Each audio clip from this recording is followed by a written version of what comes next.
After multiple seasons of precise structured football under Mikel Arteta, Arsenal have decided to vibes their way to the Champions League. This is the ArsenalVision Post-Match Podcast. My name is Elliot, Smithing Blackman, Twitter, Yankee Gunner. Yeah, look, there's a time for that disciplined, well-coordinated, structured football where you follow a plan carefully. And sometimes you just need to vibes it, baby. And we are vibesing our way past Chelsea and vibesing our way past Manchester United. And I am absolutely here for it. Led by chaos agent number one, Nuno Tavares, who as soon as he discovers edibles and calms down a little bit is going to be unstoppable, but we can certainly get on to him later. We're going to have a fun time luxuriating in another important victory. And I will tell you, it has been a good week to be Arsenal, to be an Arsenal supporter, player. Some great scenes after the game. Bergkamp there, Henry there. In fact, photographed next to Smith Rowe and Bukayo Saka, and the banner made by the Ashburton Army guys who have done a great job trying to add some ambiance, some atmosphere at the Emirates and at the away days. And if you'd like to support them, by the way, with a new bigger banner, a professionally printed banner for next season, you can go to Ashburton Army on Twitter and look for their GoFundMe page. You can help them there. I do want to say this. One way that people find podcasts is when their podcast player recommends a pod to them. And the way they do that is based on pods that are getting reviewed. So we're going to do a 2-week drive to get some reviews. Obviously, leave the most honest review you can. My recommendation is you do the 5 stars, you compliment Clive and Tim and Paul and Scott, and you make the caveat about having to tolerate me. And that does seem to be fair, what most of the reviews say about this podcast. But if you go leave a review, just screenshot it, keep that screenshot, because we'll pick a couple winners at random 2 weeks from now. And if I read out your review or your name, and it'll be randomly picked, just email over the screenshot and we will give away a couple of free 1-year subscriptions to Patreon. So free 1-year subscriptions to Patreon. Look, I know it's a pain. I listen to a lot of pods. I never review them. It's right there in your player. Just look down where you are right now. Tap the stars that you think make sense. If you want to write something, that helps. If not, it's still no big deal. It'll count. Just screenshot it. So if we read your name out, you'll be able to send the screenshot and we can give you that free year of Patreon subscriptions. There you go. Let's get into the United game. Let's get into the day that was all about vibes as our season continues to be about vibes. Paul's on Twitter. Pause my pencil. Pause. Woo! Clive's on Twitter. Clive PFC. Hello, Clive. Hello, hello. Hello, indeed. Clive, it is all about vibes right now. And like, it is such a weird thing because I think we got to know an Arsenal that had structure and defensive solidity and maybe didn't create the chances you'd like, but kept it tight and could nick games. And then, we went to that 4-3-3 and we had a few months where we were good at both ends. And now it's just chaos. It's just absolute chaos. And Arsenal take a lead early and then try to let Elanga equalize, play him right in, clean through, nobody to stop him. Ramsdale gives it to McTominay and actually Gabriel with a beautiful block to keep Bruno out.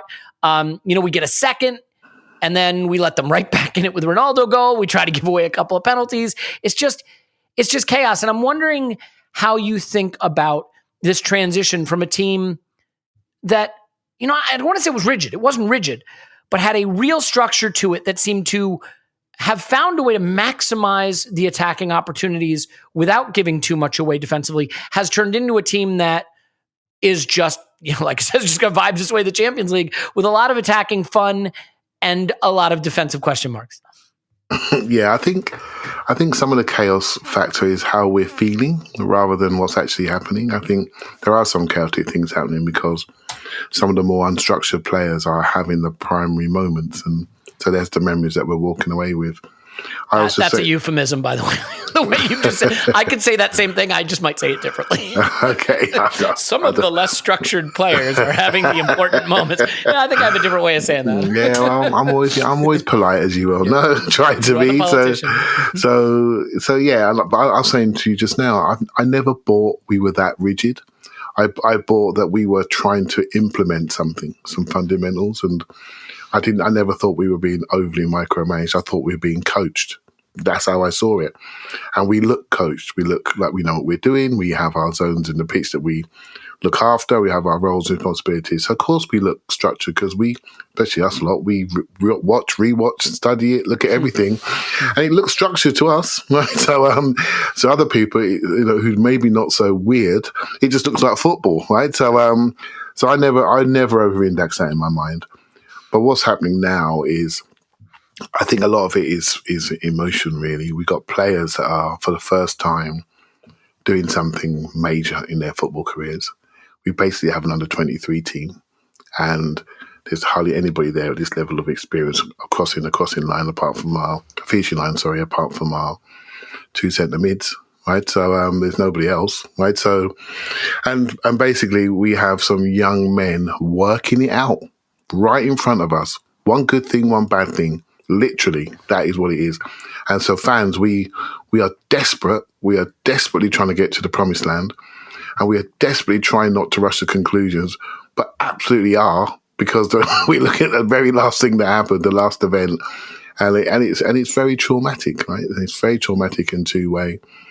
I was at the game on Saturday. I was sort of messaging Andrew through the game, and the messages that we were sharing, oh my goodness, I don't think we should print them for for public viewing, because they were full of nerves and, oh my God, he's got to get him off, we've got to get him off, oh my God, what's happening now? None of it was smooth, like we tried to talk on podcast. I think Mikel was going through the same thing on the touchline, by the way. Yeah, and it was just like, and that's what everyone's going through, so of course it feels chaotic. It feels that way, right? So, but I'm here for it after a 3-1 victory against Manchester United in the sunshine on a Saturday at home. I like it. I like the fact that we seem to be overcoming the one thing I've been really concerned about, which is our ability to deliver under pressure. We've had that weakness for years, and we did something decent on Saturday, and I'm here for that. Yeah, I have to say, like, there's, in a way, like the entire Nuno Tavares experience is summed up in the first goal, because he's Johnny on the spot, the most advanced player to I think quite effectively. Well, effectively, he scored a goal, obviously effectively, but I think, a nice clean contact in the final moment to score the opening goal, Paul. And like, then he does a knee slide that is a complete fail, and then throws up a cannon gang sign, it's like an Arsenal, and I love it. Did you notice he makes like a little cannon with his fingers? I didn't know what it was. Yeah, it's awesome. Yes, I saw someone describe it as a cannon gang sign on Twitter. I thought that was awesome. Like, I just loved it. But like, he's just got so much about him. Maybe more than he even knows how to contain. He contains multitudes, and like that opening move, it's so much of what this game kind of turned into in a way, because Saka gets free, but like the ball finds its way to him because two United defenders just completely fail to deal with it at all. He gets off a beautiful shot that he's unlucky not to score with as well, saved by De Gea. And there's Nuno, of all people, to smash it in. It's an early lead. He tries the knee slide. He flips over and throws up the cannon sign. But like that little moment summarized so much. And I'm curious, like, when you look at not just Nuno Tavares, but the way this game started to play out, it really felt like there was an opportunity for us here to bury them, I thought, because they didn't have Maguire, who I think is terrible, and I'll level with everyone. When I saw he wasn't in the starting lineup, I kind of thought that was bad for us. Turned out, I think the defending was even worse without him. Go figure. But, early on, it certainly looked like United were vulnerable, and like we had the ability to take it to them, but without ever really shutting the back door. Yeah. So I think you got to take a step back and look at this. And I think it'll be easier to do, kind of over the summer or in a few weeks' time. Clive's exactly right in terms of why this game was the way it was. But I think there's a couple of other factors. If you take a step back, and Arteta, it's not like this isn't post-match analysis. This is pre-match analysis. Arteta has been talking about his concerns about the Chelsea game. We're off a run of 3 bad games. This is a really young team. We've bottled it. We're out of it. He's concerned going into the Chelsea game, especially with their ability to strangle possession, that we'll lack energy, that we'll lack creativity. So he embraces the chaos. And no team it gets more of their goals from the early parts of the game than Arsenal, and he's leaned into that. And we come to this United game, and yes, they're vulnerable and we should beat them, but it's almost like a trap game, right? We have 3 games in a row, and Arteta talked about this particular section where we're going to go through, where the scheduling was unfair and harmful to Arsenal's prospects, because we were going to be shagged. We were already kind of demoralized, low confidence. We have the Chelsea game. So much emotional energy and physical energy went into that game.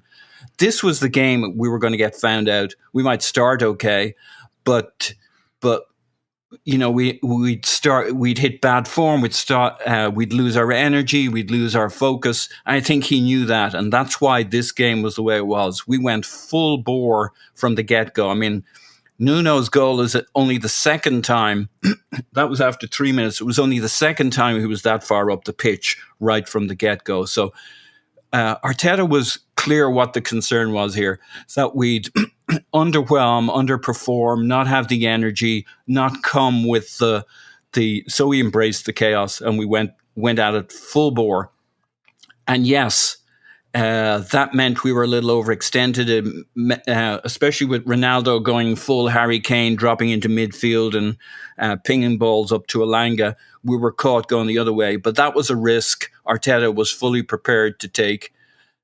He wanted high energy, full commitment, go at them, get the early goal. In fact, in our case, 2 goals, and he was willing to take it. And I think it also explains why this game, probably above all others, we saw Arteta going nuts on the sideline. But he wasn't going nuts. He was energizing the crowd. Nuts. He went a little.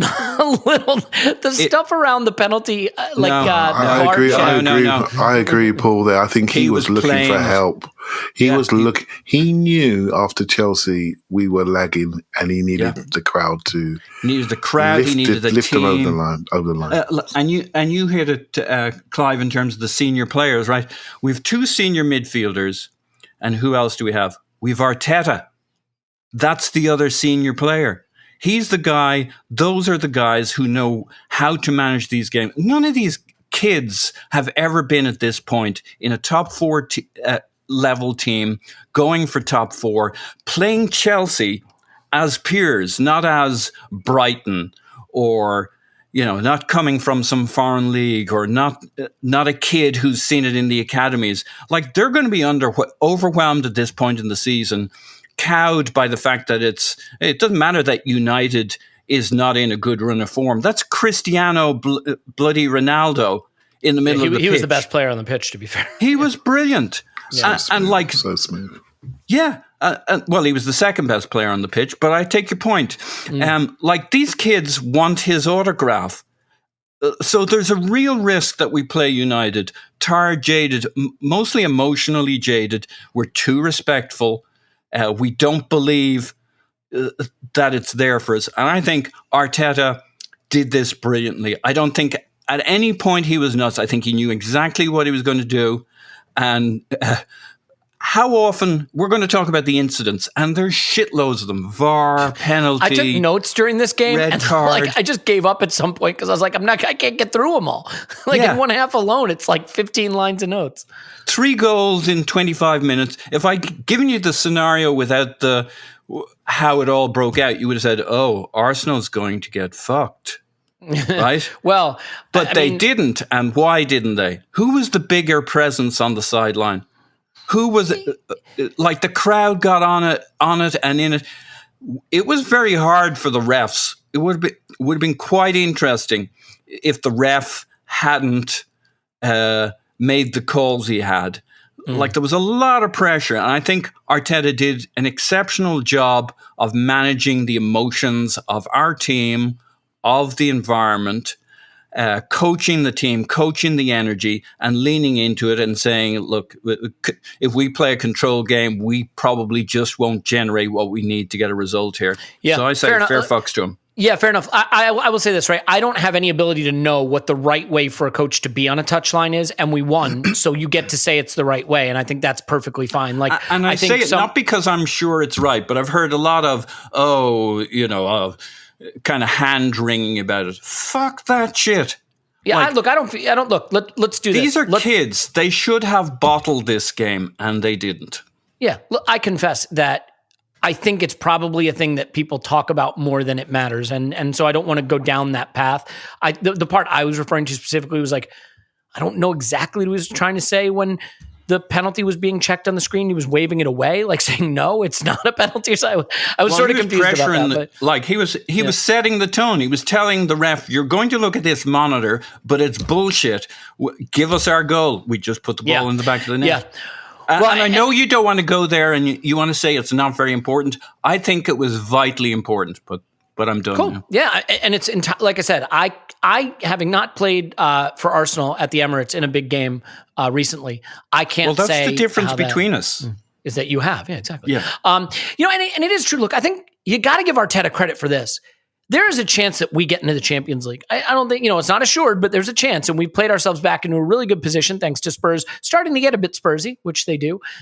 And there's a chance that we're going to be looking back on this a few seasons saying, remember that time Mikel Arteta guided us to a top 4 finish using Nketiah up front, Cedric and Nuno at fullbacks, Mohamed Elneny, in the midfield, and not to slam any of those guys, but on paper, I don't think you'd look at the teams we're putting out right now as the 4th best team in the Premier League. And we've righted the ship and we're getting it done. And we're getting there, granted, on a bit of a strange ride, but getting there nonetheless. But Clive, in order to get there, you need some players that do step up under the pressure, do give you that calm. And I think as the game wore on, we're going to talk Elneny and Xhaka. But early on, I thought it was Saka and Odegaard. I thought that, Clive, Odegaard was laying on dimes, just dropping dimes. I realize that United defense isn't stalwart, but that little impudent flick he gives to Nketiah, who goes for power instead of placement, that is sensational. And Saka, every time he got the ball, we felt confident that he could beat a man, that he could get in a good position. He obviously creates the first goal. He wins the second goal with the penalty and then has the composure to step up and take it. Even though I don't think you'd say he's the best penalty taker, he showed the most character.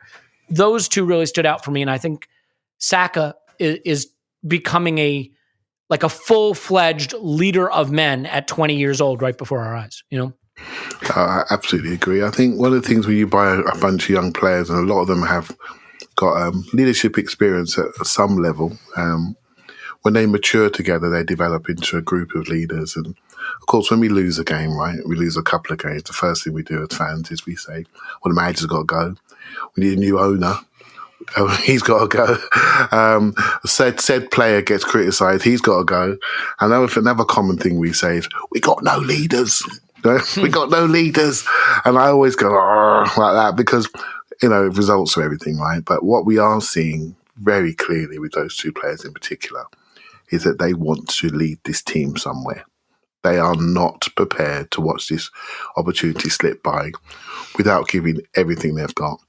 And you can see that in their plays. He doesn't even need to say anything, right? As soon as we have a dead patch in the game, Odegaard goes pressing, bang, off he goes. And everyone follows him. Saka's always available. He always first part of the game, gets ball on touchline, amazing touch, bounces it to himself, fires inside, foul. They're on the back foot straight away. Within 1 minute, he's saying, I'm here, you've got a problem. I just love that about him. We're just very fortunate with these young players at the moment. And we do need some stability rods in the team, which I'm sure we're going to get to later. Mm-hmm. But on the nice side, on the positive side, the ball goes into these two guys' feet, and I'm sitting there with a big TV screen wondering what they're going to do next. I'm not sure, because it's so inventive and so creative. The Odegaard flick through to Nketiah, what's happening there? The Odegaard flick at Watford, remember that backheel flick back to Saka? Where's that come from? You know what I mean? And the things that he's doing, there was one, I know Paul's got this in his memory bank, but I saw this later. There was one chip pass through to Nketiah, a straight pass, which I think he was millimetres off, not clearing the defender's head. If that gets through and Nketiah scores, we are talking about pass of the century. It's just unbelievable. Now, the big thing, and this is probably leading to the chaos thing that you spoke to earlier, is that people feel comfortable to try this stuff. And that is down to all of us supporting them, everybody within the coaching staff allowing them that freedom of creativity, not be afraid to give the ball away. You might give it away once, but keep pushing forward, because we need you to push forward. Don't sit back. Don't go into your shell. Keep playing in the right areas. Keep being brave to receive the ball. And that is coaching and development. Some of that's personal. Some of that is being fed into them as they're being developed and cooked for the future. And Saka and Odegaard get the headlines, but this is happening all over the pitch. I can give you many more examples where people are doing things outside of their comfort zone. You're going to get to Elneny, but I was going to mention one thing. Me and Paul were talking about this online the other day. Elneny sort of is almost fighting his negative instincts to know, no, I'm not going back. I'm going to run through. You can see this. You telling me that's not been instructed? because he's not a new player. Do you see what I mean? And we've watched him for 6 years. So this is the culture, this is the environment, this is what's been instructed. Trust yourself, go forward, keep the ball moving, flow through the thirds, and do your stuff, right? And of course, the two guys that you mentioned earlier are headline actors in that play. Yeah, and I mean, it was a game in two parts in some ways, and part one was about them, and part two, I think, was about the midfielders. But like, Bukayo Saka is 20. He played for England in the Euros during the summer and literally kicked the last ball in the Euros, and it was a heartbreaking moment for him. He has the third most minutes of any outfield player for Arsenal this season, behind only the center backs, but he's played in every single Arsenal game, the only player to do that. And there he is stepping up to take penalties at the very, very crucial end of the season against major opposition to win games against Chelsea and Manchester United. And to have the character and the confidence to do that, combined with a hell of a lot of quality also, and to not be so emotionally and physically fatigued at this stage of the season that he can't get through these games and can't step up and do that. It really is an incredible thing. There are not a lot of 20-year-olds in the world doing the kind of stuff he's doing for Arsenal right now. And, maybe there have been a few. Can I add something on that topic? Yeah, sure. Mm-hmm. So like we're talking about Saka and Odegaard, right? They're creating, like if you look at key passes or etc. Odegaard has the most chances created in the Premier League this season. Yeah. And like that's pretty good. When you look at key passes, Saka's right with them, just behind them. And like that's all in the same area of our pitch, right? Not only are they both generating big numbers, they're generating them from exactly the same corner playing off each other. Like it's all coming from that area. They're like I think Martinelli is like the next in terms of key passes, etc. And he's on the far side, Smith Rowe, but they're not at these levels. It's like those two are not just producing it from there; they're doing it off each other. It's kind of this emergent property of this synergy that they're not. It's not like they're sharing it. Like they're both double producing from that area. There's a phenomenal amount of creativity coming from that side, which allows for the chance to kind of attack from the other side when you switch. So that it's like just phenomenal what those two create between each other, not just in the same area.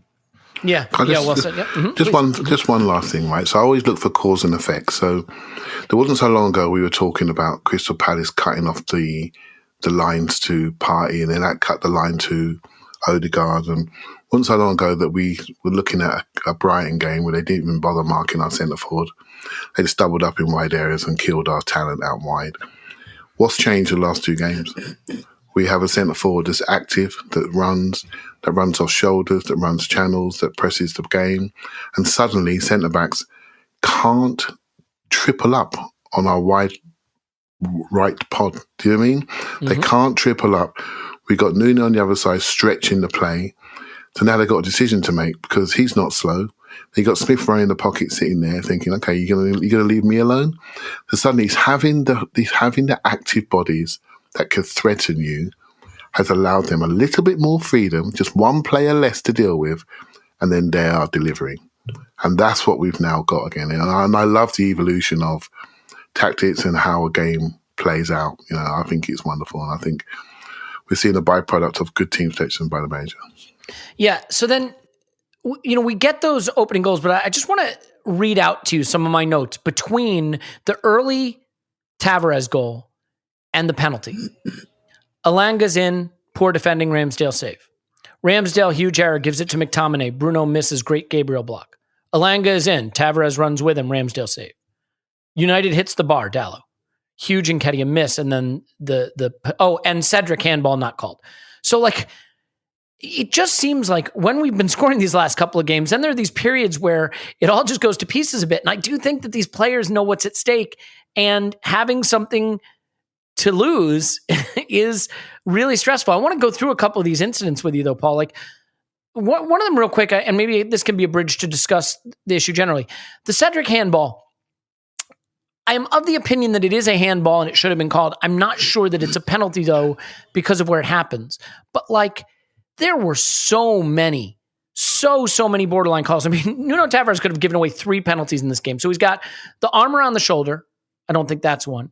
The arm around the leg, I think that's probably not one. He has the handball, which is one. There's the Cedric handball not called.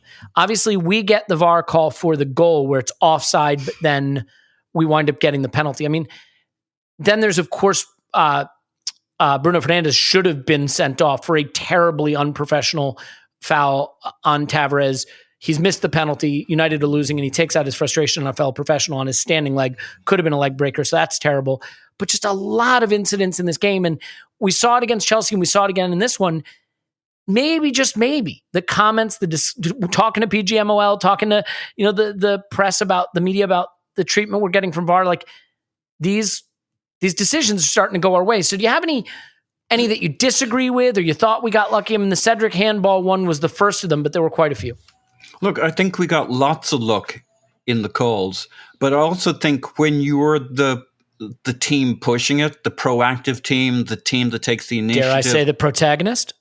The protagonist, the team with the energy, the crowd G'd up. I mean, they would have been G'd up anyway, but like Arteta was getting them going. The manager with the presence on the sideline, like there was a lot of momentum there, and like we somehow against United, unbelievably, got like the lion's share of the calls in our direction. I love it, but like Arsenal have been the good guys, the Boy Scouts for way too long, not getting these kinds of calls. And this is what maybe a little more ambition, a little more playing the power game, working the sidelines. Like that is a Klopp, Guardiola, Conte, they all work the sidelines. They all work the referees. They all G up the crowds. And I think we're still a bit sniffy about this. Does it really help? Of course it bloody helps. So, like, this game could have gone a different way. But I even think that's a little harsh in terms of looking at these decisions, because it's very like we had the goal, we had the initiative, we got the second goal, we're 2 goals up. It does tend to determine how you play your game. We were tired. We were kind of managing between incidents. This was always going to be a tricky game, always a sticky game. Probably the real issue was, would we generate enough on our side, or would we kind of hit that flat spot? You see them in every season. You say, Jesus, we were so flat against United after that good performance against Chelsea. How did that happen? Well, we were, coming off the emotional fall off from the previous game, but we didn't let that happen. And I think that's a big reason of why we got a lot of these calls that could have gone either way. The Cedric one is an interesting one in that they generally don't give that. Now, when you microscopically look at it in slow-mo, and you see Cedric kind of had a little look and maybe had a little flick, but they never give that call, so I don't really have an issue with that one. They did look. Apparently, they looked at. So the reason I'm confused, right, is if it's outside the box and not a penalty, then I don't think VAR can change it. They can only change it if it's inside the box. The ref commentator guy said it's actually in the box because the hand, where the ball is, like touching the line, is in the box. It doesn't have to be in the. So got it. Yep. That was his verdict. So it's a penalty review there. Yeah. It's a penalty review, but if you're stopping yourself falling, and he kind of was, okay, as I said, he turned into a millipede at one point and was scurrying along. You just need to put your arm down once, not 3 times to save yourself from falling. But hey, this is not how they make those calls. Then on the other hand, the Nuno one, I mean, they get a penalty for that, right? But like, it's stupidity. It's not like they earned a penalty there. So I'll throw that one away. Like, good luck to them. They got a penalty. Fair enough. I'm not arguing whether it was a penalty, but it's not one. I'm glad they did, though, because otherwise we would not have been treated to that hilarious fact that not only did Bruno Fernandes take a penalty instead of Ronaldo, but then he did the ridiculous run up and then he hits the post. Like, I'd much rather that happen than that didn't happen. That light in your loafers kind of skipped before you. Yeah. It's like, I think those guys are getting rumbled. Fabianski did a great job against Jorginho. same weekend. And the sooner they get rid of that rubbish, the better. But Bruno's doing his bit to do it. So, like, there's a lot of incidents. Those are two that kind of hit me in the face. Well, and look, because if you contrast this to the Merseyside derby the next day, like that was an example of a referee who could not control a game, did not rise to the occasion, didn't have his hands around it at all. And I thought Atwell was just a mess in that game. Yeah. And like this game didn't feel like the referees didn't have the control of it. It's just that the borderline stuff went our way. Like I've always said, I don't think egregious stuff just goes against us, although this season at times it's felt that way. But I've said we never get the close ones. We never get the 50-50s. And we've gotten them. And like, this is the point. You can say, oh, we're sort of lucky to have beaten United or Chelsea. I don't agree. But then you have to say there's a lot of games we're unlucky not to beat other people. And the City game comes to mind. And, Southampton certainly does. And the goal that was disallowed against Brighton that would have equalized. So if I had to choose, I'd definitely choose those results going that way and these results going this way, because coming off a run of beating Chelsea and United in a week, what a lift that is. But Clive, if this game was in jeopardy, it was in jeopardy, I think, because the fullbacks were having a weird day.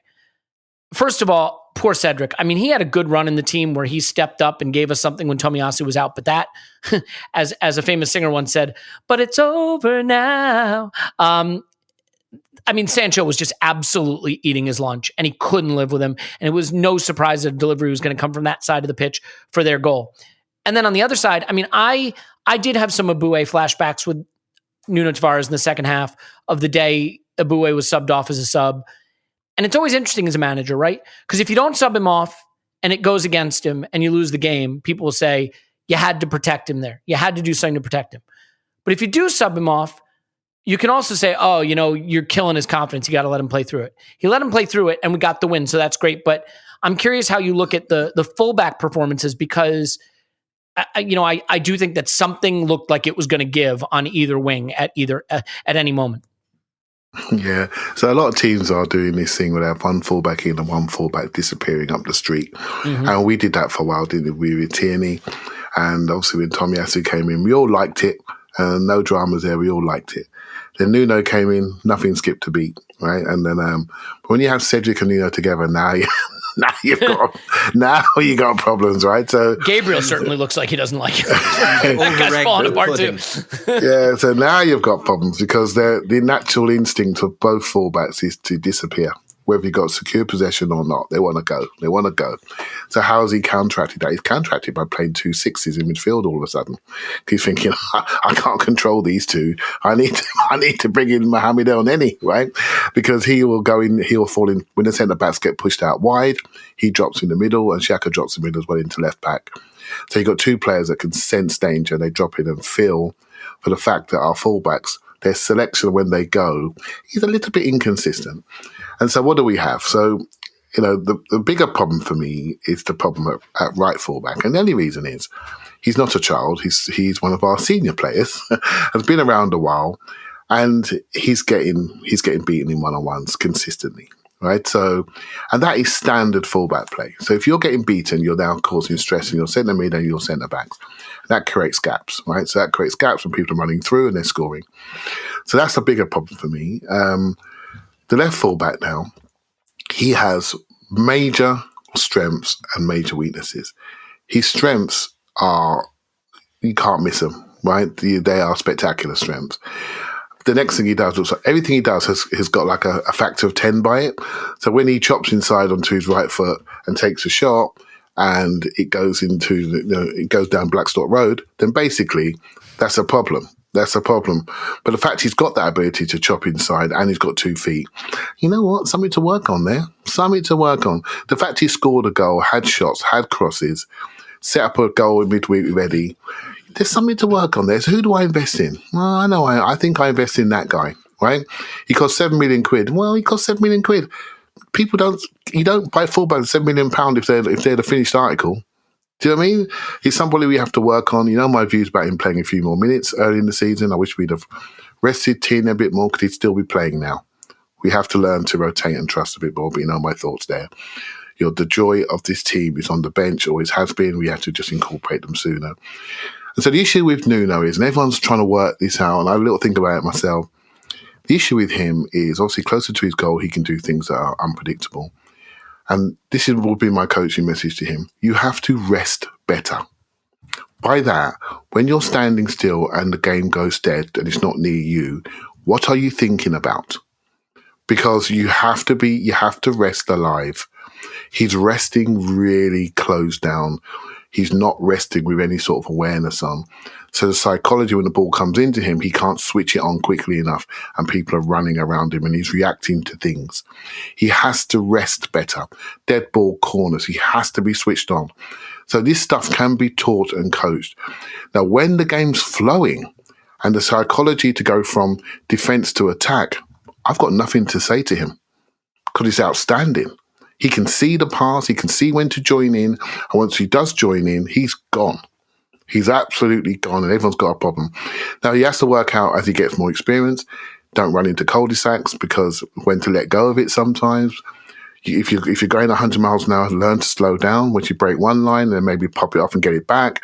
That all comes with playing time, right? But that's something to work on. I find him one of the most interesting people in the squad because he's so raw, so imperfect, but his strengths are massive. Then I flip it around and I look at players who are attacking fullbacks, who are, backup fullbacks in the league. And I look at people like Matt Target. I look at people like Tsimikas. I don't want them. Well, I don't want them. I look at these backup players in other. Do you want Tellez in your team, who's doing come dancing on the far post for the first goal? I don't want him. And that's how you got to look at it. When you look at these players, look at their equivalent backup players around the league and say, do I want them in our team? All right. And so we've got Nuno. He's here. Can we work with him? The big thing for me is coaching and trust. We trusted him. Since we trusted him, Xhaka's going to midfield. We found a new balance and we've won games. Right? We've won games and we look more like an Arsenal team. I know it's scary.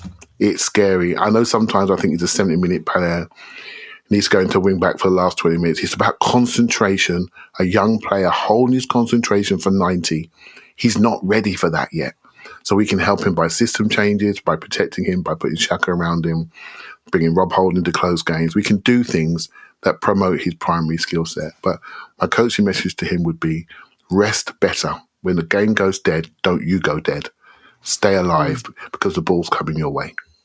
Yeah, I thought he was unlucky with one finish. Like the one where he drops the shoulder in the box, sits down the defender, gets past him, and then blasts it. Like, just a little more composure. Like, that's actually really good play. And I know we make fun of him for his chaos, but, like, there's a very good attacking player in there. I think one of the things he does, though, that will drive Arteta nuts, Paul, is he loves to carry the ball inside, right?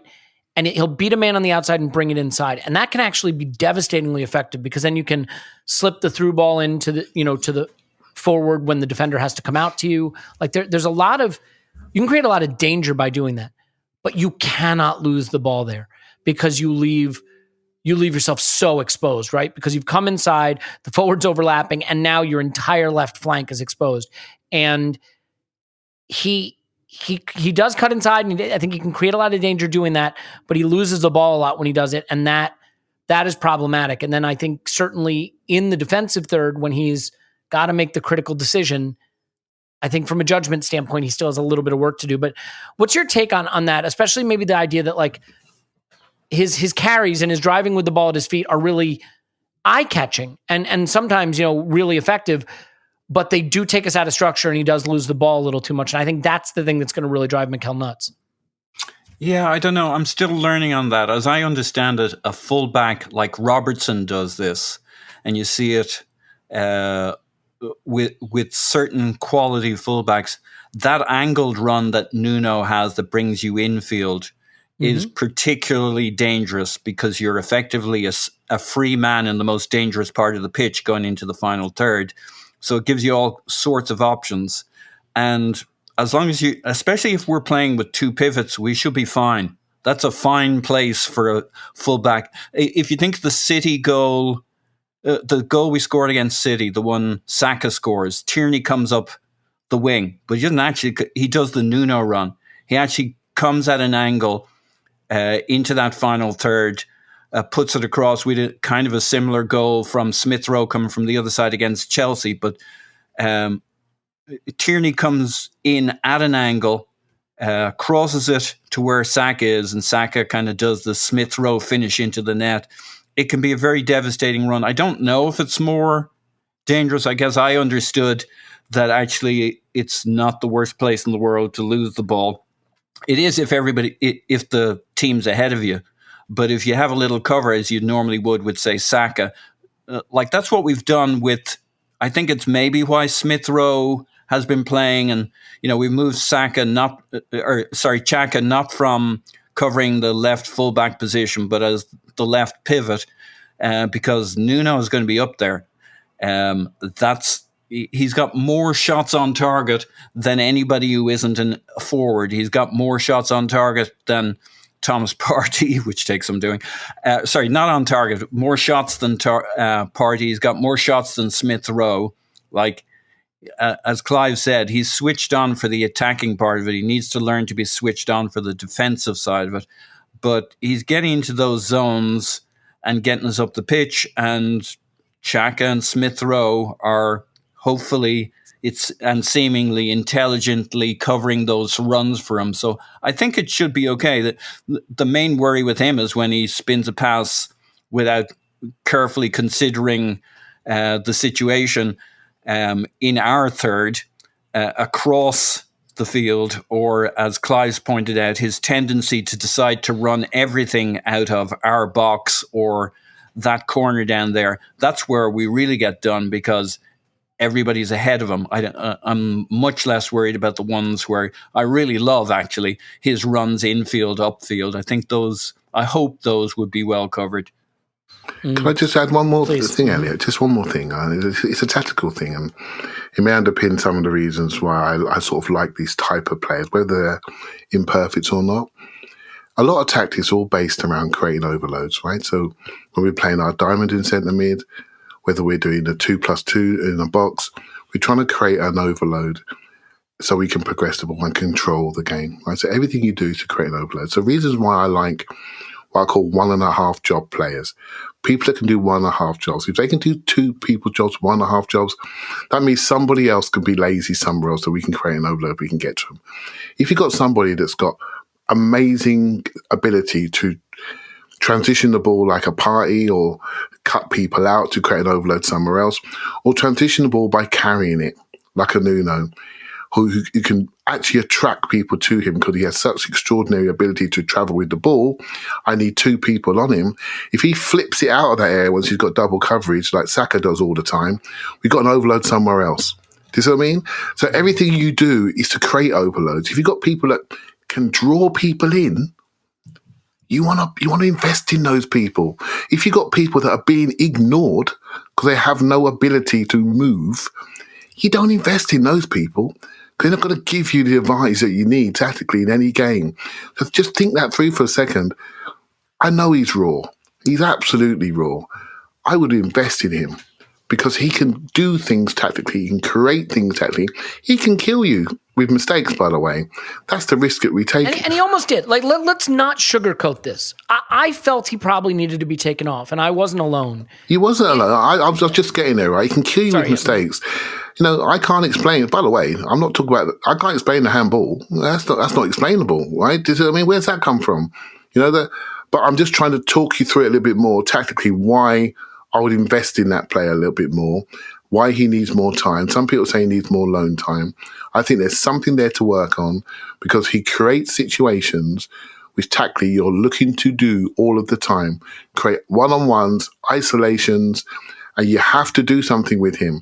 Now, what we've done, we played him on the elbow and pushed him into areas where he wants to be, with less of a trauma for us. He doesn't get beat one-on-one like Cedric does too often. Alanga's very, very quick, by the way. He's like lightning. Yeah, so, he beat him in a foot racer just about. He is like lightning, seriously lightning. I thought he did well not to foul him on that break, by the way, because he is really, really quick, right? So, and there weren't many as quick as him, if any as quick as him, right? Yeah, I agree. So there's loads to learn, but if you flip it around, there are loads to invest in. And he brings things which forces other teams to look at him in the attacking sense. In defensive sense, we have work to do with him, and I'm sure they're working on it. And I want to say something about age too. there are a lot of people that'll be like, well, he's 2 years older than Bukayo Saka. Why are we saying he's young but not Saka? Why is it? Because you have to look at a player in terms of their football age. How many games has the guy played at the top level? Like 15? I tried to look it up, Elliot, but I'm not good in numbers like you. I literally tried to look it up, and I thought, I can't see, because he barely played. We played Benfica in the Europa League, and he didn't start for Benfica in either game. He came on as a sub, I think, in like the second game. So he wasn't a starter for Benfica. He wasn't the best Tavares on the team. There was another guy who was playing ahead of him. He wasn't even the best Tavares who played left back. There was a Tavares. Can I give you a stat? Yeah. Let me hit you with a stat. He has, over the last 3 seasons in his entire professional career, played fewer minutes than Bukayo Saka has played this season. Okay? He has 2,480 senior football minutes, period. 927 2 years ago at Benfica, 633 last season at Benfica, and 920 this season for Arsenal. And now those are league minutes, I should say. But it's not a lot more if you go to all comps. Point is, this is a player who is basically finishing his first season as a professional footballer, all told. Yeah. So I think it is fair to think of him as young, and it is fair to think of him developing. And I'm with Clive that you invested in him, that there's something there. And none of that changes my opinion that he was right on the brink of it kind of going to pieces. What was very interesting, what the manager didn't pull him, what he did do was he talked about protecting him, about changing the setup. But he brought on Martinelli, which helped, and then we did the what we have, we holding, and brought on one more, and we kept it from that standpoint. Here's 2 games in a row where the manager has stayed with Nuno. So he obviously sees progress in terms of, and I think when Arteta pulls him off the pitch or leaves him on is more about not whether he's having a great game, but whether he's at least following the system, even if he's struggling within it. And it says to me that Nuno's turned some kind of a corner, that he's at least working the plan, and conversely, Arteta's thinking, well, I'm going to need this guy for the run-in, so let's keep working with him. Football's so cruel too, because guys, when you're struggling, you're going through a rough patch in a game, the ball always finds you, doesn't it? Like that period where he was struggling the second half, he just needed us to be on the ball a little bit, for the ball to go down someone else's wing, and it just kept coming at him. And I felt for him in that way. Look, Cedric got roasted too, but no one really thinks Cedric is the future at Arsenal. So I think there's less hand-wringing about that. Tomiyasu coming back could be a great thing for Tavares. I think we can move off of that. I want to get to praising some good performances, 2 really important good performances. And, I think what makes this game so special is that it started great, and then we gave it away a little bit, and then it looked like it was really in doubt and it was going to be miserable. And then it ended, I think, with the best possible way. Bruno Fernandes looking like an absolute chump, and Arsenal scoring from outside the box to make the point safe. But before we go any further, I think a lot of us obviously going through a lot of things right now, Arsenal related, but it's also true that a lot of us are going through a lot of things just in our personal lives. And so I am proud to let you know that this podcast is sponsored by BetterHelp. If there's something interfering with your happiness, preventing you from achieving your goals, BetterHelp will assess your needs and match you with your own licensed professional therapist. You'll be matched with a therapist in under 48 hours, and it's not a crisis line. It's not self-help. It is a professional therapist, securely online. There's a broad range of expertises, and that's actually really important because, I went to a therapist who did a lot of work for me, and I would think was very helpful. We did the work together, I think would be the right way to say that. And it was really important in my life. But there are people that are struggling with very specific issues, and in their area, there may not be someone who's well-trained for that. And BetterHelp has that range of expertise, and the service is available worldwide. So you can log into your account anytime, send messages to your therapist, get timely and thoughtful responses. You can do weekly phone sessions if you don't want to be on camera, or video sessions. And I think that's the other nice thing. After the pandemic, we're all so used to Zoom and, Teams and all the other video chat methods that it's going to feel, I think, very natural to do it this way. BetterHelp's committed to facilitating great therapeutic matches, so they make it easy if needed. You can read some testimonials on their website. There's over 2 million people who have taken charge. Go to betterhelp.com/vision. BetterHelp, betterhelp.com/vision. Join the over 2 million people who've taken charge of their mental health with the help of an experienced professional. In fact, so many people have been using BetterHelp that they're recruiting additional therapists everywhere right now. So, they are making sure they have the people that can help you. Special offer for show listeners, people listening to this very podcast right now. Get 10% off your first month. 10% off your first month at betterhelp.com/vision. That's betterhelp.com/vision. Do it now. Take control. Get the help you need. There's nothing better than taking care of your mind and feeling better about it. BetterHelp can help. Now, once you've gotten yourself in the right mind set, you can get your company filled out with the right talent. And you know who does that? It's Indeed. I mean, if you don't have the right team on the pitch, well, sometimes if you're Arsenal, you can still win. But usually, if you're a business, you can't. So, if you're hiring, you need Indeed because you're the one hiring partner. What do? They let you attract, interview, and hire all in one place. Instead of spending hours on multiple job sites trying to find the right candidates with the right skills, you need the one powerful hiring partner that can help you do it all. And Indeed's the only job site where you're guaranteed to find quality applications that meet your must-have requirements. Or guess what you don't do? You don't pay. Wish life worked like that everywhere. If I don't get exactly what I was expecting, I don't pay. You don't pay unless they do that. With Instant Match, as soon as you sponsor a post, you get a short list of quality candidates with resumes on Indeed that match your job description, and you can invite them to apply. So they're sitting there, they don't know what to apply to, and then this company comes on and says, you should apply to us. It's going to make them feel more invested in you, right? And then you pay if the applicants meet your must-have requirements. So, according to Talent Nest, Indeed delivers 4 times more hires than all their job sites combined. Start hiring right now with a $75 sponsored job credit to upgrade your job post at Indeed.com/Blue Wire. Offer valid through April 30th. Go to Indeed.com/Blue Wire to get your $75 sponsored job credit. Indeed.com/Blue Wire. Terms and conditions apply. Need to hire? You need Indeed, Clive. Is that enough of that? Indeed. Nailed it. Okay. All right. It's time to give some flowers. Clive, let's give some flowers to the midfield. We'll get to Elneny. Let's set him aside for a minute. Let's talk Granit Xhaka.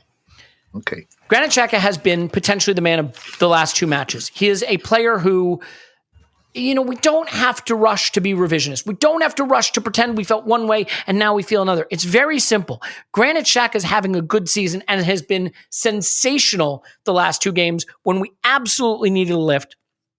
And I think we were going to give the points away against United. I think that we had lost the confidence and control. I think they were roasting us on the edges. We were struggling to come to grips with it. There were borderline penalty calls. Everything started to feel like it was sliding away. And Granit Xhaka steps up and twats one in from 20 yards out and ends the game after Fernandes had, as I previously mentioned and shall mention again, hilariously missed his penalty. But even setting the goal aside, he has shown the right level of aggression, making it about the team and not himself, defending his teammates when they've come in for harsh treatment, for rough treatment. I think progressing the ball, stepping around players. I mean, this is a guy who nutmegged 2 players to start a counterattacking goal against Chelsea and then scores a goal from the edge of the box. He's doing absolutely everything, and he gets to blow kisses to the crowd. Granted, that was probably to family he had at the crowd, but good enough. It's a fairy tale moment for a player who hasn't always been a fairy tale player for Arsenal, but he deserves all the credit he is rightfully getting.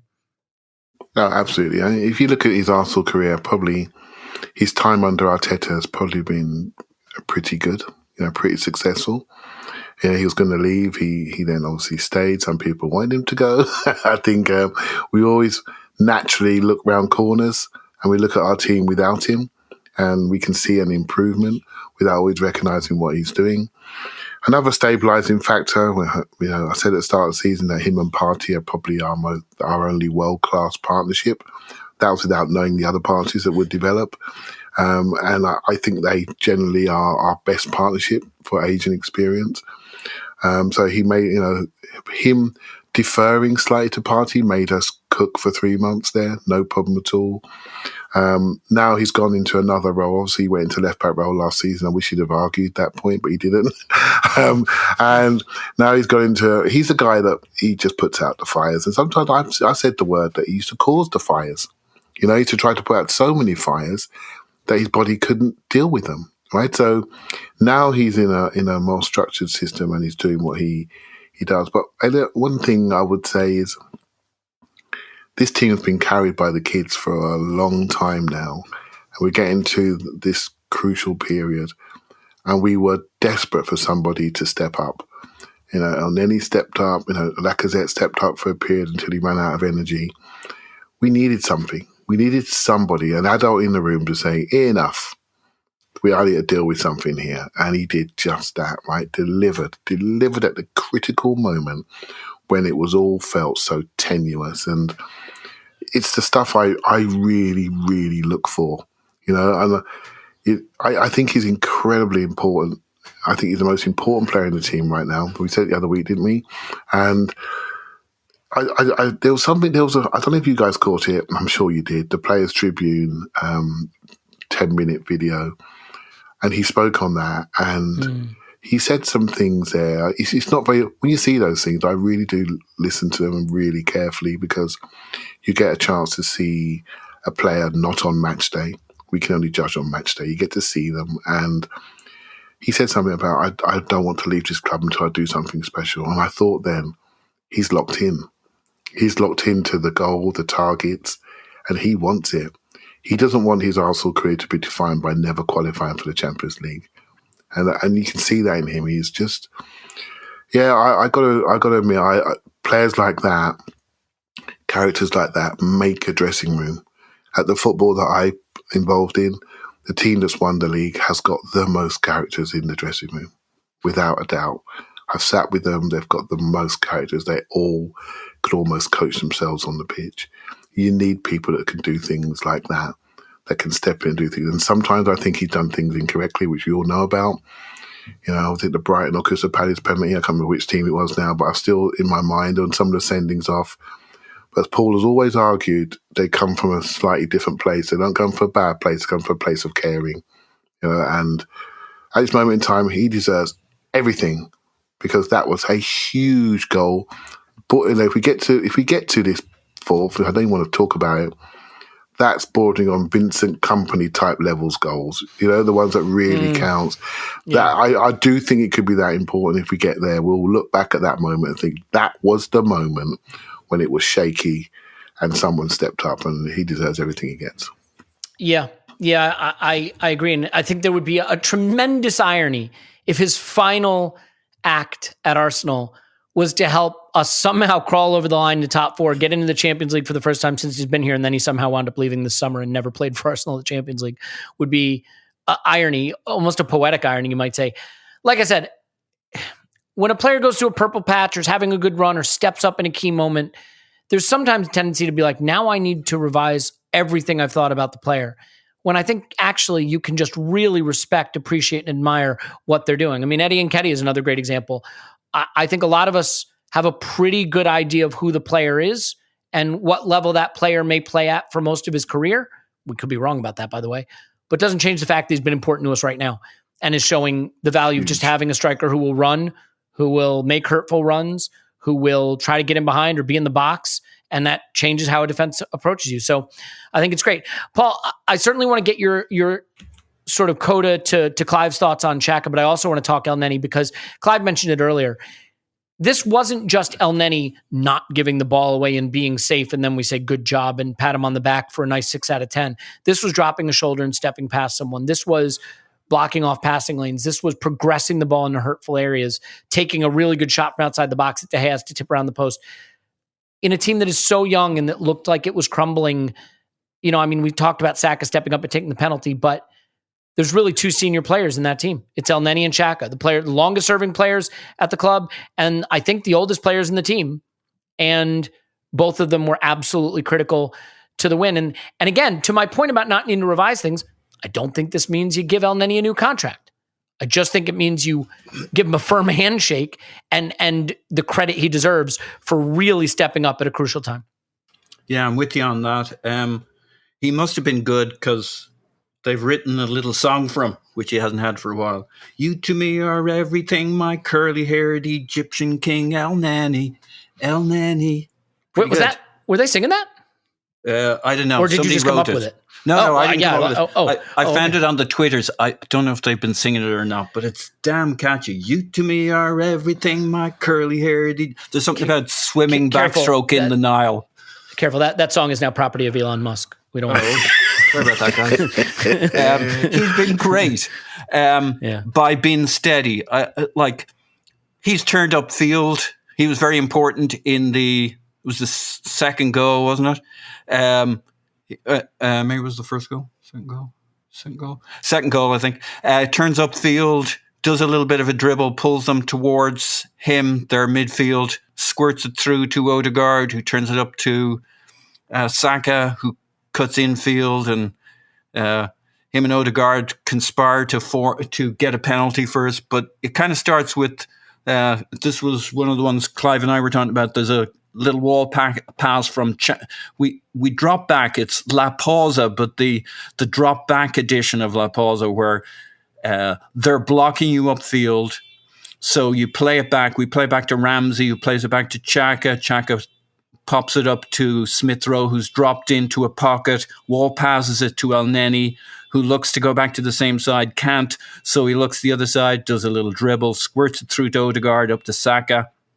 That's where we get our goal from, playing out from the back.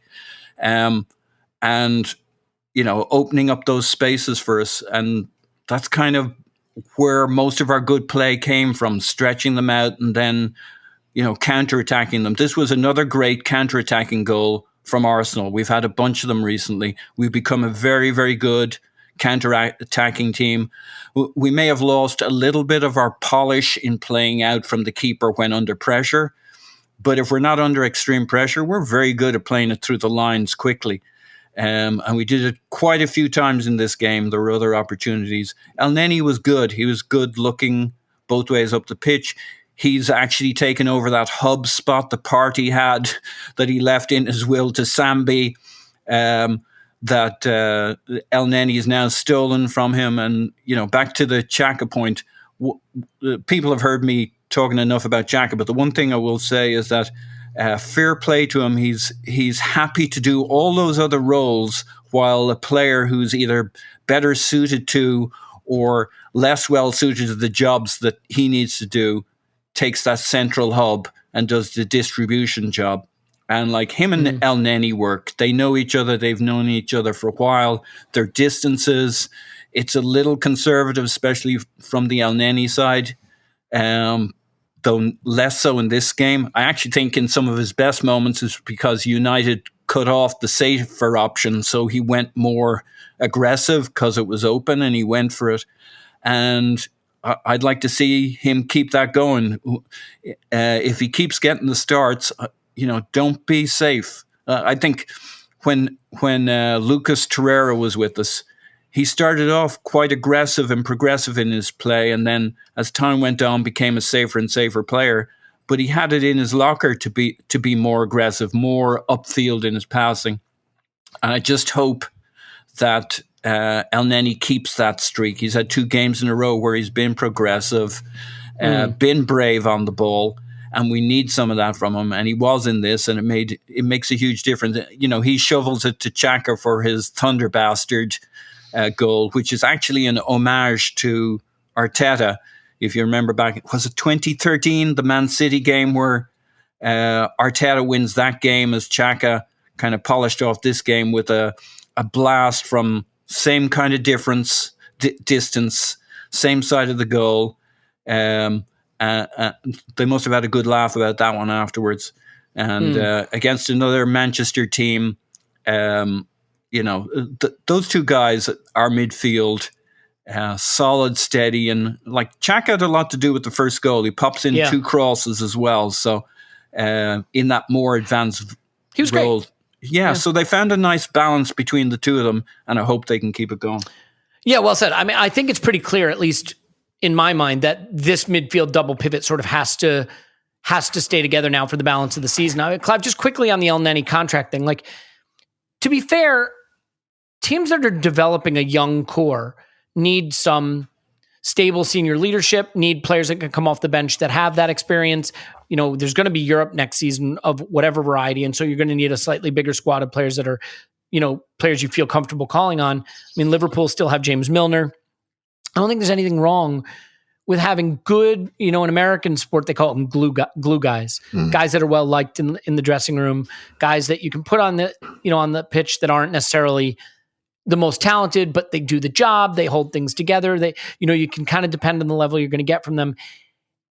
It would almost be better if he had sort of like 1 year left on his contract and can just play it out. But there is a discussion about a new contract. And where I am sympathetic to it is, do we want to be in a position where we have to go out and buy another midfielder to deepen that, a cheap backup kind of midfielder? Because it's clear that Sambi is a work in progress. You're going to have Thomas Partey and Xhaka again. the numbers still look a little light to me in midfield. And certainly if Elneny goes, you need to go get somebody. And now you're like, well, do we buy a 28-year-old midfielder to be depth and back up at 29? That's hard to do. Do we buy another sort of 23-year-old midfielder who maybe isn't ready to really contribute right away? Elneny ticks a lot of boxes of what you need in a squad player. So I definitely understand the debate, and I don't think it's going to cost you a lot to keep him around. And he's certainly someone who's going to keep the right attitude and the right commitment and the right message in the dressing room. So how do you think about, from a squad building standpoint, keeping someone like Elneny around a little longer? Yeah, this is what Arsenal people do. We win a couple of games, we start handing out 1-year contracts to everybody. I can't say that on Saturday, as he was walking around the pitch towards the end, high-fiving anybody, I was prepared to give him a contract too, right? So a 10-year, this is where calmer heads have to be there. But joking aside, I think, I'm a big believer in squad rotation and depth and having the right quality of depth. I think we've overplayed certain players and underplayed others. And Elneny probably falls into that category.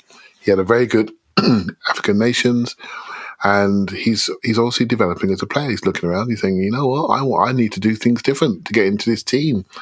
And it's what people, substitute players or squad players, they're not just watching for fun. They're looking at what they need to do to get into the team. So they naturally develop by watching. And he's obviously done that and recognised the way he used to play will not work for this team anymore. Right? Will I give him a contract? I'm not sure. I think Zambi, again, these two players are what we need right now because it's a traumatic time in the season. Earlier in the season, Zambi was fantastic. Everything mattered, but it doesn't matter like right now. We need a little bit more.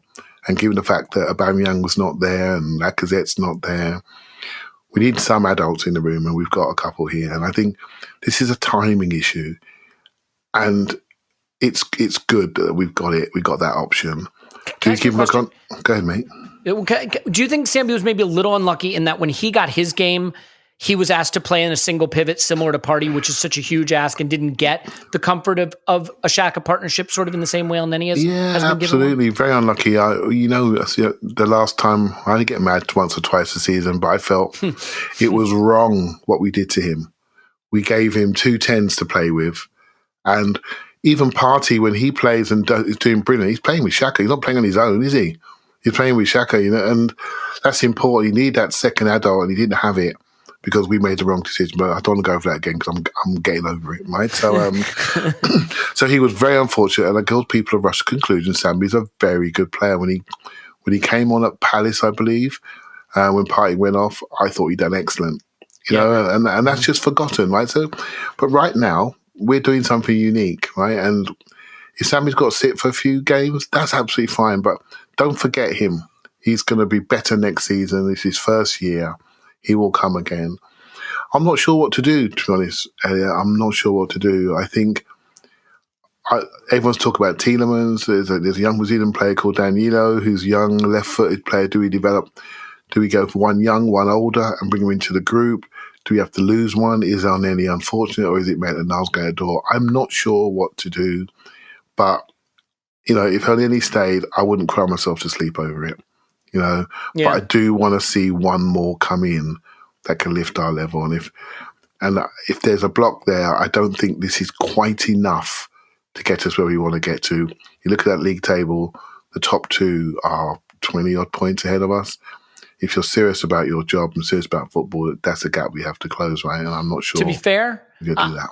I think part of the way you close that gap is by crossing your fingers that they come back to the pack a little bit, that this is not a sustainable pace that those clubs have been on, because they are just tearing up the league the last few seasons. But so unfortunately, they're quite smart as well, aren't they? I mean, look at the players they're bringing in, potentially. Even though Liverpool are bringing a group of young players to underpin the team they have now, so they're going to be cooking these young players like Carvalho. I think Erling Haaland might make City better. I don't know. Yeah, I don't know about that there's guy. a group of young players Liverpool are doing. Under the covers, they're doing something behind their first group, and the first group are a bunch of Formula One motors, right? So this is tough.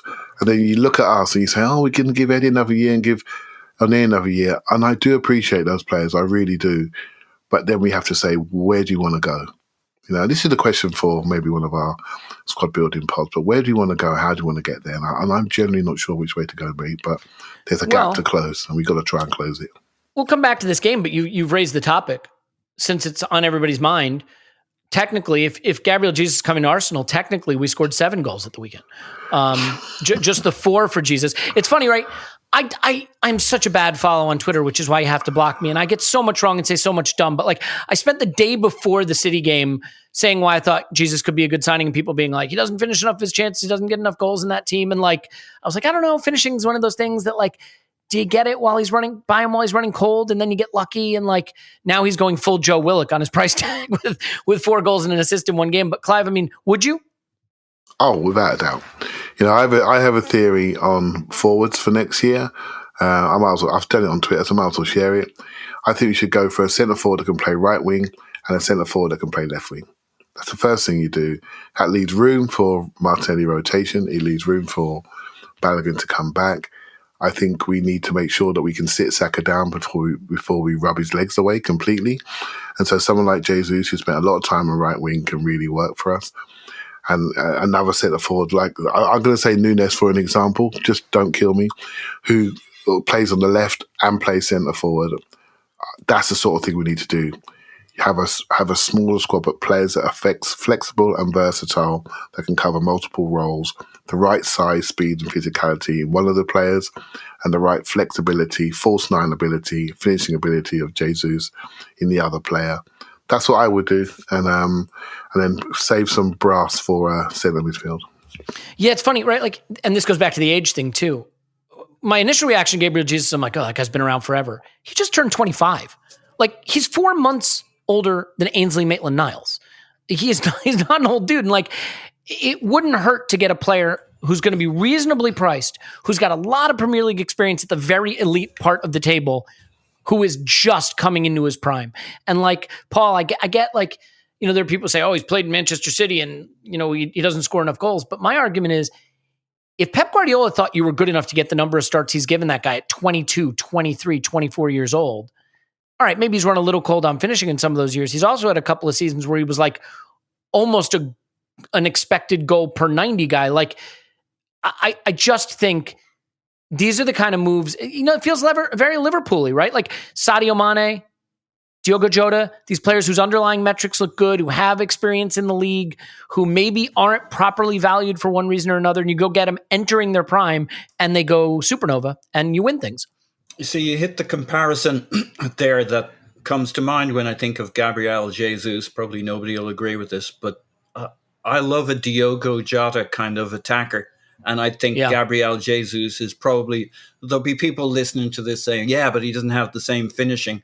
But I'm fine. You get a lot of chances. It's the Tammy Abraham discussion, right? Are you getting enough chances and you're taking your share? I bet he's right around his XG easily. His last couple of seasons, he's been under it, but before that, he was killing it. So, it comes and goes. And this season, he may have made up for it all just in the last game. Yeah, nice one. So I think he's absolutely perfect for one of the two kinds of forwards we need.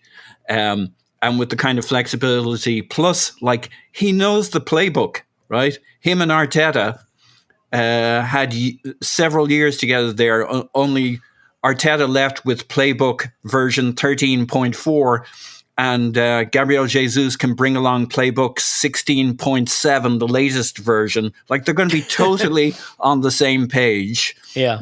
From day one. He's from this league. He knows exactly what it is we want to do. He can play right wing, central.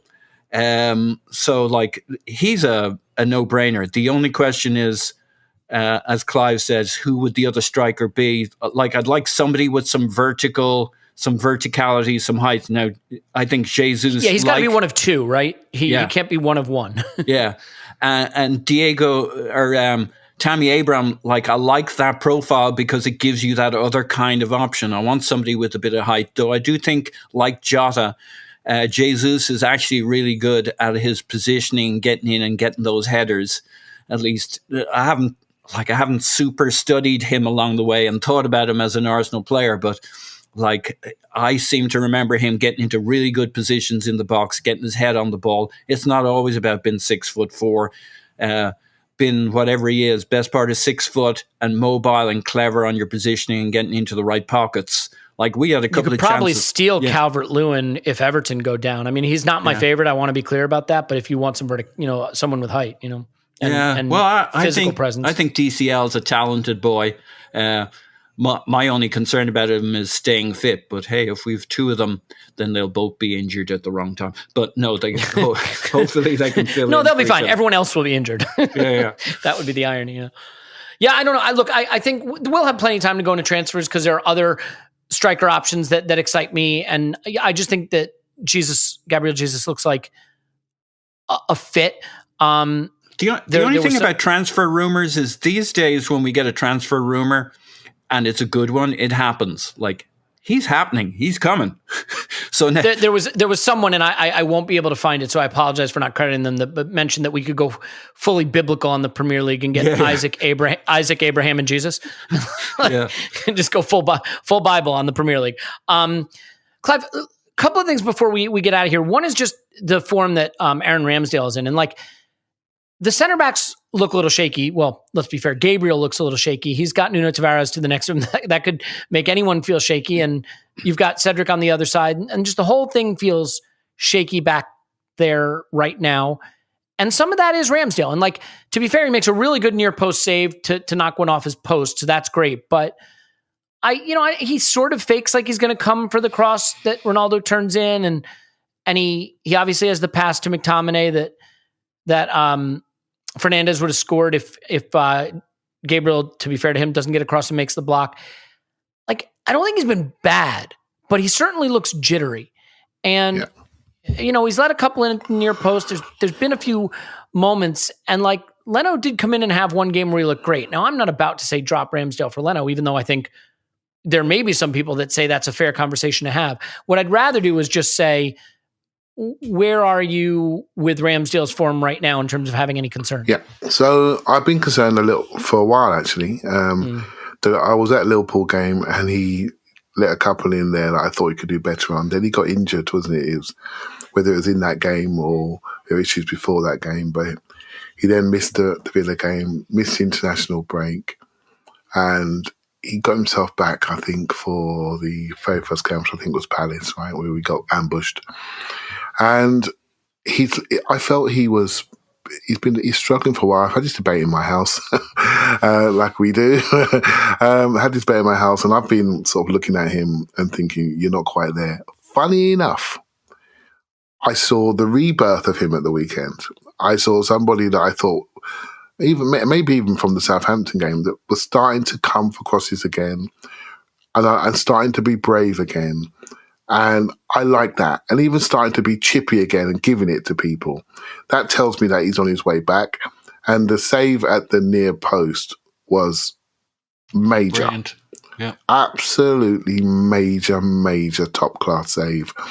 And that was a moment, Dallo, who had 2 shots in that game that nearly did us. And when people are assessing games, what people do, I get annoyed. We look at the last thing that happened, but I was talking to Andrew and I was saying, we've got to get Smith Rowe off, got to get him off. He's tired, he's done. If Dallo was running in there, the first thing that within seconds, Smith Rowe got substituted because that was the overload. We couldn't get back in. And Ramsdale bails us out, right? It bails us out for keeping that substitution too long. Martinelli should have been on much sooner, fresher legs, more pace both ways. So we got away with it. And Ramsdale got us away with that, right? So on the Ronaldo goal, can I just say one thing? I thought it was a brilliant goal from Ronaldo. Yeah. Absolutely brilliant.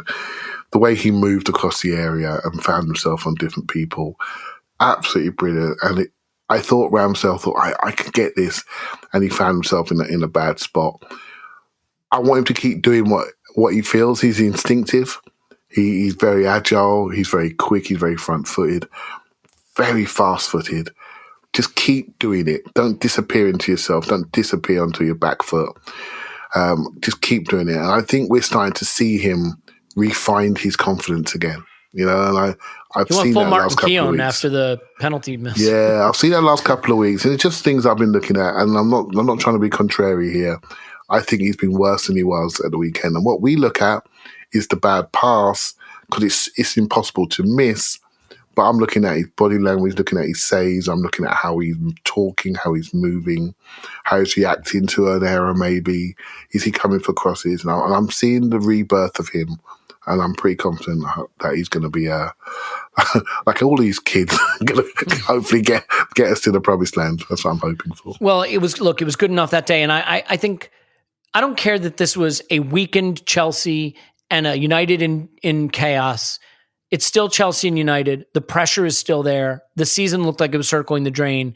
And we go out and we turn it all around. Spurs have dropped 5 points from their last 6. We've taken 6 from 6 unexpectedly, I think you'd say, based on what had happened. And now it is back in our hands. It's interesting because next weekend, Tottenham play Leicester, wrapped around Leicester's 2 legs of a European semifinal.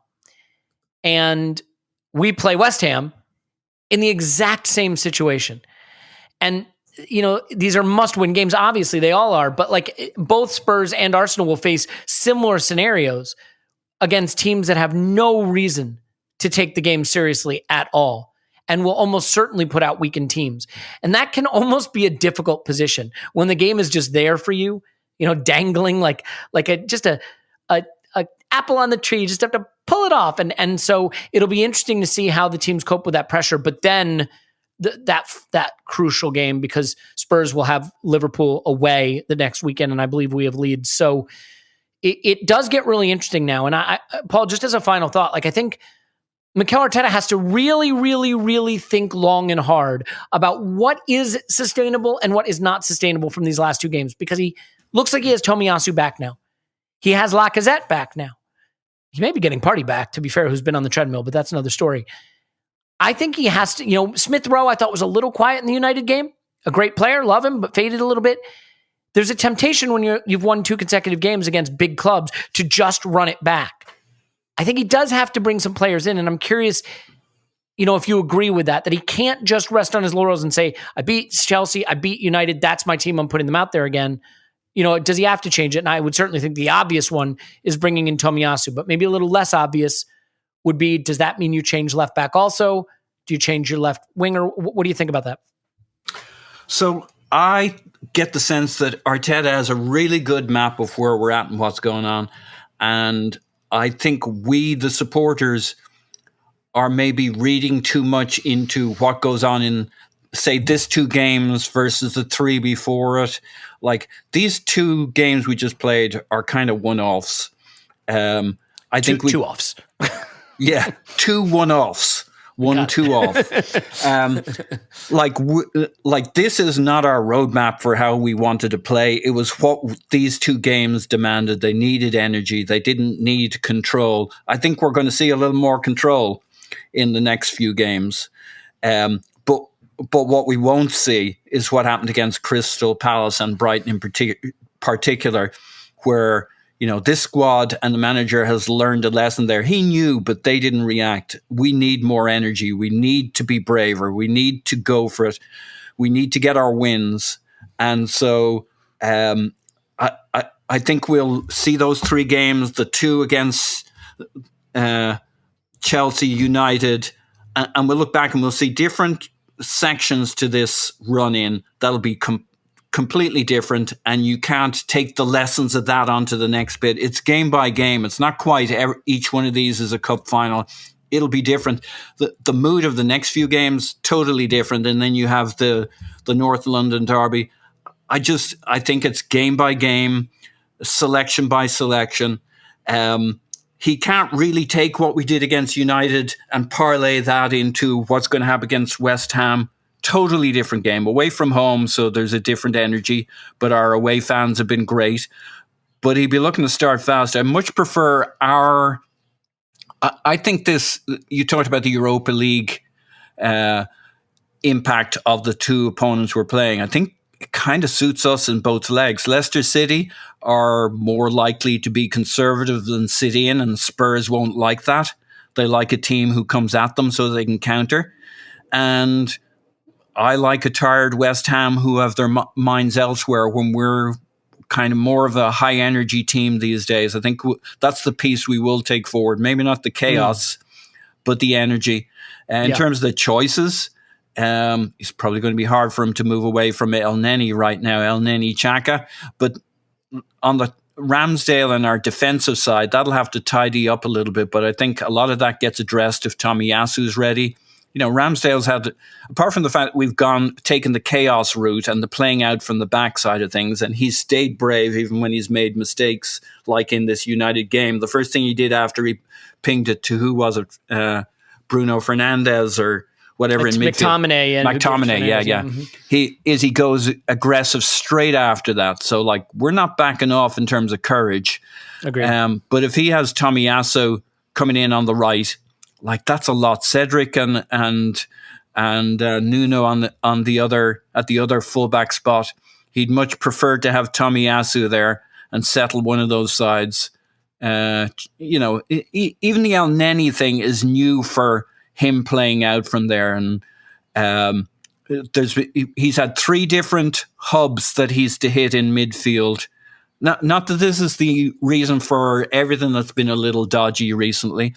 But there's been a lot of change in front of him and different ways of playing. So hopefully we settle it down with Tomiyasu, our 2 centre-backs playing more conventionally and a little more familiarity and a settled midfield with Xhaka and Elneny. And we'll see a little bit more control, but we'll keep the energy part that we've rediscovered in the last maybe 3 games. Southampton, Chelsea and United were all much more front-footed games than what went before.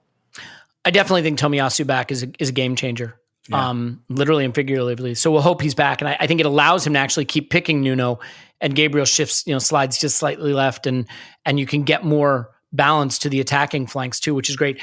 Let's get out of here, but Clive, as I say goodbye to you, I just say this: there's something happening between the fans and this club, and even though it hasn't been a straight linear progression of this season, getting better and better and better, even through the down moments, it doesn't feel like the support has abandoned the manager or these players. My friend Ian was at this game, and like, you just want to be at the Emirates right now. It just feels really special, or at any Arsenal game for that matter. It looks like they're having a lot of fun. Credit to some of the supporters at these games that have really let you hear their support from the manager and the players. But like, there's something special happening. I hope they get the reward they deserve, and we all deserve for it.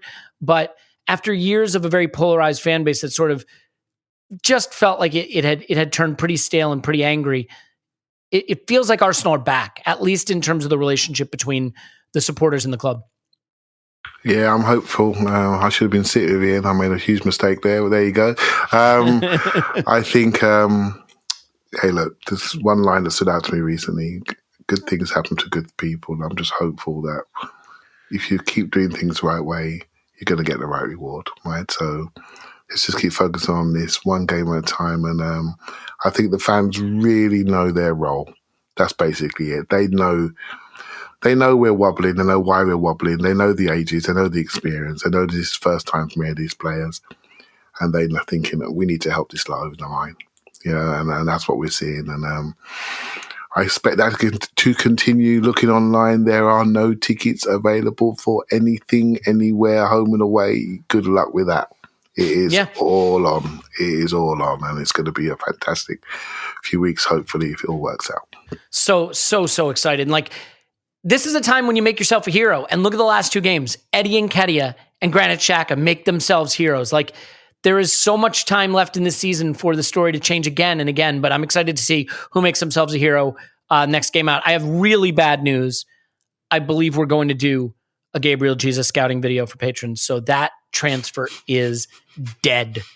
Completely dead. But there's still other players out there we can find. We'll cover all that transfer news, look ahead to the West Ham game, some of the Champions League stuff that happens midweek and all that on our regular pod this Thursday. We will have that aforementioned Gabriel Jesus scouting video that I apologize for, and a lot more to come. I'm confident that even you guys can't jinx that Gabriel Jesus thing. It's going to happen. Challenge accepted. Hey, look, I say it all the time, but I really cannot emphasize how much we just love having you here and really appreciate you. And like the work you did to help us hit the goals for the for the fundraiser and just sticking with us through thick and thin. I read the reviews, and I know there's some of you that find me a little difficult, and I totally get it. Grating, annoying, talks too fast, shrill, dominates the pod, doesn't know how to ask a question. It goes on, obsessed with shaving his privates. But it just means the world to me. It means the world to me that you guys are here and tolerate me to get the good stuff from Paul and Clive and Tim and Scott and all that. And so thank you again. And if you do leave a review, just grab a screenshot of it. We'll give away a couple free years of Patreon over the next 2 weeks. So thank you for that. Clive is on Twitter at ClivePAFC, has hit the 50,000 follower mark and was very gracious and thankful for that. But keep him on his toes. We can always unfollow if we need to. Thanks, Clive. Thank you very much. And don't be so self-deprecating. You are the glue of the podcast. Remember I'm the glue guy. Not very good at what I do, but somehow keep it all together. Paul's on Twitter. Pause my pants. Thanks, Pause. Woohoo!